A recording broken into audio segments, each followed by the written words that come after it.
بسم اللہ الرحمن الرحیم۔ بسم اللہ الرحمن الرحیم۔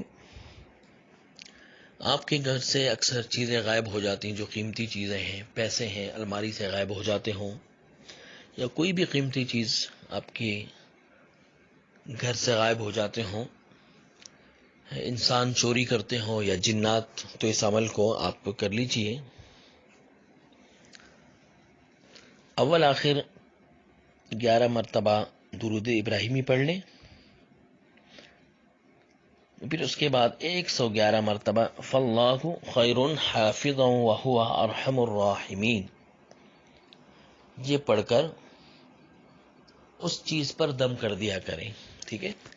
یا گھر سے پیسے الماری سے غائب ہو جاتے ہیں، بس اوقات ایسا ہوتا ہے کہ الماری کی چابی آپ کے پاس ہے، اس کے باوجود گھر سے پیسے غائب ہو جاتے ہیں الماری سے، اور آپ کے کمرے میں کوئی آتا جاتا بھی نہیں ہے۔ ٹھیک ہے؟ تو پھر آپ اس عمل کو کر لیجئے، انشاءاللہ آپ کی ان چیزوں کی حفاظت رہے گی۔